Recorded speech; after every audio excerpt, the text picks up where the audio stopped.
retailer model where transportation is outsourced to another entity. And that would be the lower line, so the yellow line. And the top line is where transportation is assumed by the managing entity. As is the case to a large extent with RPGL, where they operate their own trucks and take care of the transportation themselves. And basically, the message here is that it's generally cheaper to outsource the transport than it is to undertake the transport as a managing entity yourself. So that's one finding. And another finding is that the manual system where essentially you're returning to an employee within the supermarket who will count your bottles, give you back your money, take them to the storeroom, make sure they're secure, is essentially more costly than using an automated system with a reverse vending machine. And the advantage of reverse vending machines is that through an online feature, it's a lot easier to manage and track in real time the number of bottles that you have stored at every single location. So it also results in a lower administrative cost for the central administrator.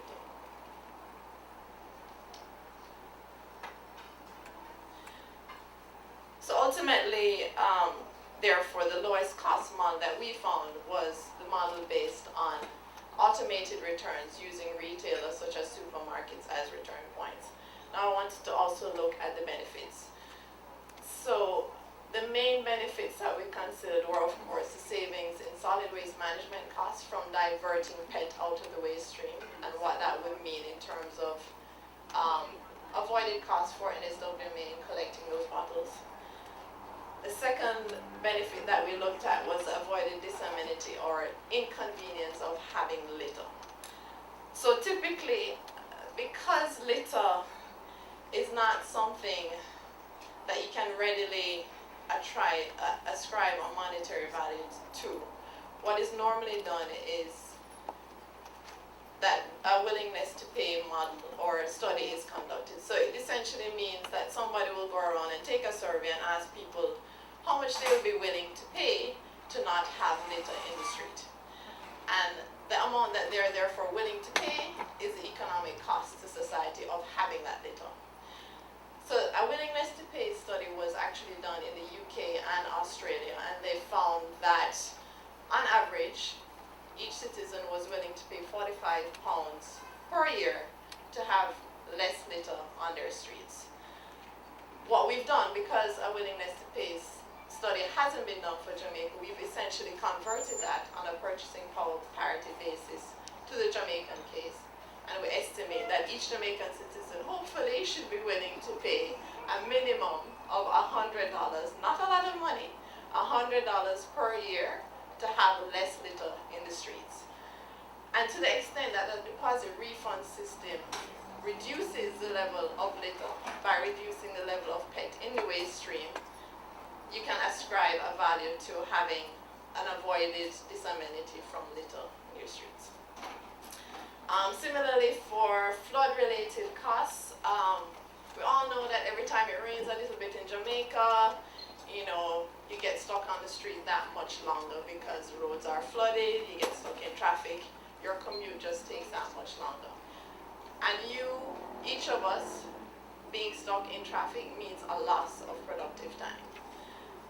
So essentially, floods and litter, by extension, therefore, mean a loss in productive time, and that has a cost to our economy. Again, to the extent that the deposit refund system reduces the level of waste and therefore the level of litter on our streets, we can ascribe a benefit to that. And we've also evaluated that in our study. And then the other two sources of benefits in a deposit refund system are, of course, the sale of the PET material that is collected and the unredeemed deposits. Unredeemed deposits are essentially when a consumer buys a drink and for whatever reason it's not worth his while, chooses not to return it to the supermarket. He's paid the money, he's paid the deposit on that drink, but he hasn't collected it, so that money remains in the system to fund the operations of the system. And what we found is the largest benefits to be had from the systems. There's significant savings to be had in solid waste management costs, but to the largest largest benefits are to be derived from the PET sales and actually unredeemed deposits. So that tells us that so when we measure the economic benefits against the economic costs, and here I only show two extremes, the cost of the depot model and the cost of the retailer model. And because, again, the economic cost of the depot model is so high, the economic benefits of the deposit refund system don't actually compensate for that. They do, however, compensate for the cost of all the retailer model-based deposit refund systems. So essentially, we're looking at the configuration of the DRS system is therefore important in terms of whether a deposit refund system is of net benefit to the country. So we know that overall the benefits of a deposit refund system outweigh the costs, in particular if we're looking at a retailer model. What it doesn't tell us is whether the DRS is self-financing. Do the actual revenues from the DRS cover the costs? So putting aside the avoided disamenity of litter, avoided flooding costs, just looking at PET sales and looking at unredeemed deposits, are those sufficient to finance the system? And the answer is yes. The top line that you see there is the revenues that are generated from having a deposit refund system from the sale of the PET material and from unredeemed deposits. And the four lines beneath those are the actual costs of all the four retailer models that we've looked at. So you might be thinking to yourself, oh wow, lots of money left in the system there, but not so fast. Because what we haven't taken into account in this model, which we will need to take into account for an eventual deposit refund system, is collections from high consumption centers like hotels, schools, for which it's not practical to bring bottles back to a retailer. There would need to be a separate collection and processing system for those entities to ensure that the bottles can be collected and brought into the system. So part of those excess revenues would need to be used for collecting empties from those institutions, and also to just reinvest the system. If after taking out all those costs, there are costs left, there are revenues left, what we would propose is to actually have some of those revenues act as an incentive to participants in the deposit refund system. So to the extent that there are excess revenues, you could imagine a partial rebate to manufacturers who might have high redemption rates in the hope that it would encourage manufacturers to, through their marketing mechanisms, to put in extra effort to get consumers of their beverages to bring them in to refund centers. And the partial rebate could be, for instance, to offset some of the environmental cost of the environmental level that is imposed on manufacturers at the moment. In the interest of time, I'll skip that one. What I will say is that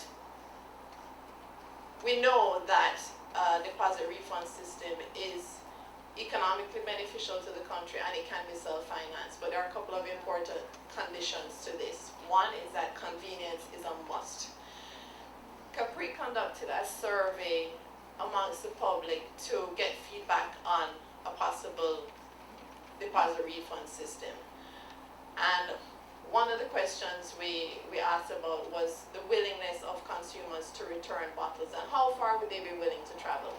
And essentially the majority of persons would be willing to travel no more than 5 minutes to drop off their bottle. I say this to emphasize the point that a depot model is not likely to bring you maximum recovery rates because it's just not going to be convenient to the consumer. Convenience is key to make this a deposit refund system work.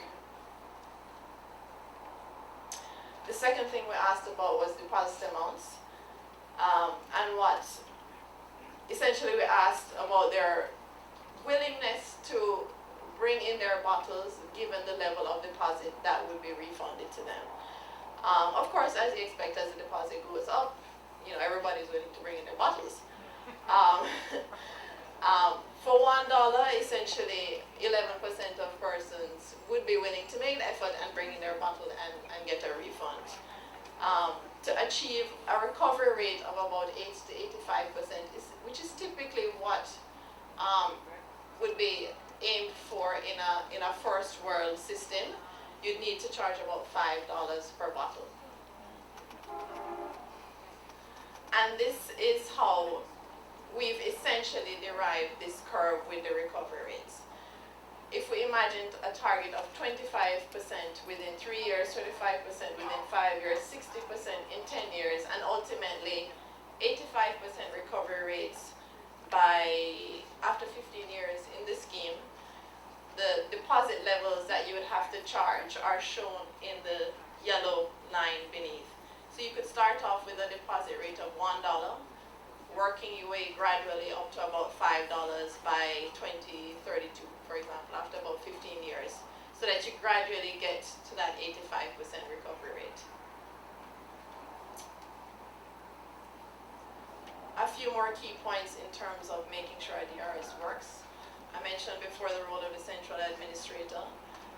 The central administrator plays a key role in ensuring that there is compliance, in monitoring recovery rates, in helping to facilitate that the targets are met. They are also key in terms of monitoring for any fraud and essentially managing all the financing and accounting within the system. Central administration body should ideally be composed of members of industry. An important part of a successful DRS is that it be industry-led, and when I say industry, I'm not talking about just the manufacturers of beverages or importers. I'm also talking about the retailers, the recyclers, all the entities that have a role to play within that deposit refund scheme value chain.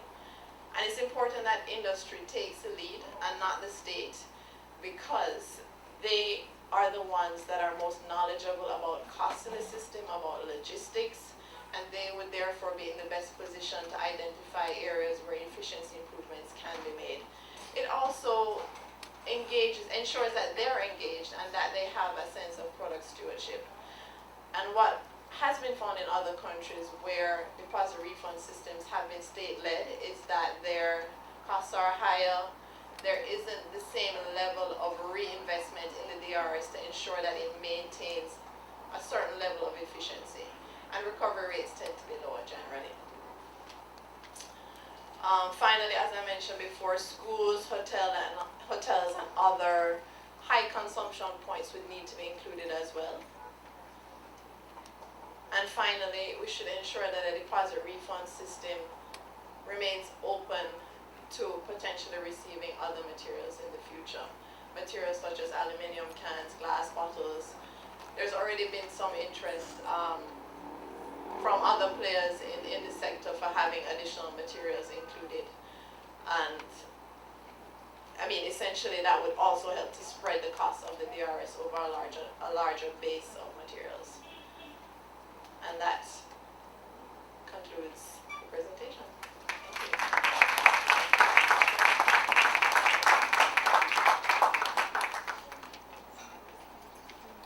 Thank you, Suzanne, and I'm sure that you all have a lot of questions, as I certainly do. I'm going to invite our panelists to join us on the stage. We have with us this evening Mr. Edson Carr, the Projects and Planning Manager of the National Solid Waste Management Agency, Frankie Chalifour, the Director of Marketing from Wisynco, and Rohan Brown, the Managing Director of Jamaica Recycles. If you come up and join us here, Suzanne, you can also have a seat. I think your names are where you're supposed to be sitting. And what we're going to do now is ask each of our panelists to give us a 5-minute response to the presentation. They also received copies of the report, which of course goes into much greater detail than Suzanne was able to do in the limited time that she had, and which hopefully we'll be able to flesh out more in the question and answer later. Since you're sitting right beside Suzanne and Frank, I'll ask you to get started. No, you can stay there because you're all mic'd up. Everybody can hear me. Thank you very much for inviting us this evening. Suzanne and I have discussed this study quite a bit over the last few months. And in my capacity at Wisynco as Director of Marketing, I've been involved in recycling for over 20 years.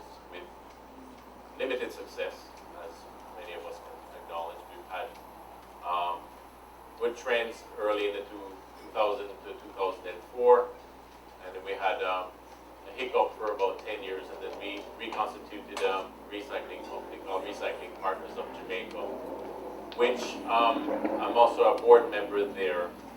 And why this study is that coming at an opportune time, arguably perhaps late yet, we need to start activating more progressively and working together. The context of how much is required to recycle, we recognize at Recycling Partners that the 80 million or so dollars that we invest every year, which is shared between the private sector and the government, is clearly not enough to have an impact or the amount of impact that is required relative to the 650 million bottles that are out there. We've made more advanced proposals to the government to lead as an industry to increase collections. Our approach is somewhat a hybrid of what Suzanne has proposed this evening, where we want to continue leveraging the depot mechanism that we have started with now, enhance, put in more depots, put in more trucks, and actually leverage the school system to ask Jamaicans to take bottles, whether through school children, through friends, and otherwise through schools, so that we can build the infrastructure there for them to receive, by the trucks that are required to go and collect from schools, because we believe that will implement a mechanism that will get us going much faster. We're already doing this. We're not doing enough of it because we're underinvested. As we invest more, we can get quicker to a 20, 25, 30% level. As we do that, I think the element of going through the retailers is important because of the convenience factor. There's no doubt that we can get to a certain level of success through schools and through engagement, through marketing and promotion. Yet if we don't make recycling more convenient, Jamaicans won't take their bottles. So that graph that you had where if it's within 5 minutes, a very high percentage of the bottles will be collected. I think we're all aware of that. We recognize that necessity. Having said that, it'll take time, and the element of retailers coming on board will perhaps surprisingly take the longest time. I don't think our retailers are used to collecting bottles anymore. If you ask Red Stripe, there used to be a habit 15, 20 years ago where people used to take back their glass bottles. That habit is no longer existing in Jamaica. There are fewer and fewer places that will take back the glass bottle. So that whole element of people's ability to bring back bottles to a retailer will take time to implement. Yet, as we do that, we will work through schools and hopefully converge in 3 to 5 years, whereby the convenience, the habit having been developed in schools, combined with the investments in the retail industry, with the retailers making accommodations for perhaps a reverse vending machine, as you've suggested, or other mechanisms to logistically bring back the bottles, should see us get to 50, 60, 80% recycling levels. Thank you. And moving along, we can ask Mr. Rowan Brown. Yes? Thank Give you. us your 5-minute response, please. Thank you very much. Let me first commend APRI for this initiative. I think it is seriously long in coming, and at least it's a start towards something good. I have been in the industry for the better part of 8 years. The reality that we are facing now is what I would like to look at a bit more.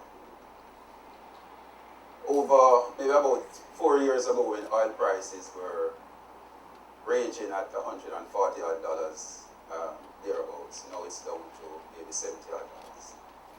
The reality is that our plastics move basically with oil prices in the reverse, right? Because most of the plastics are made directly from oil. So essentially what is happening is that the prices have fallen significantly since the oil prices have also fallen. So basically companies overseas are simply saying, listen, it is much easier, less hassle to use oil than to recycle. So the global market prices significantly fell about 3 years ago. We were exporting over an average of about 6 containers, which is over about 7 million bottles per month. About 3 years ago. Now we are down to maybe about 1. And the reality is that it's just not economically viable for us as a business. Our partners, recycle partners, they are funded by government. My company, Jamaica Recycles, we are a for-profit organization. So therefore, we basically have to stop moving or basically stop buying bottles. Most of our bottles came from the poor. Most persons that are on the dump searching for bottles. These are the people that will be getting millions of dollars per month from us. These are people who are unemployed. Now, most of them now are basically walking past those bottles, and then afterwards they go up in flames. The reality is that a DRS system is long overdue, and it's really a pity that we are here discussing something here now which should have been implemented years ago. I'm not going to blame the beverage companies that much, but I'm not going to blame them that much. I will blame the government. I think the government has main responsibility to protect the environment. Beverage companies, my company and others, we are in this thing for profit. That's what comes first. And the reality is that beverage companies simply did not prioritize this. Now we have reached where we are. The reality is maybe government needs to come in, and I have written on the fact that, listen, government needs to take the lead. As was said by Suzanne earlier, government is not a good manager of resources. We know that. But sometimes they have to take the lead. And if beverage companies, retailers don't come on street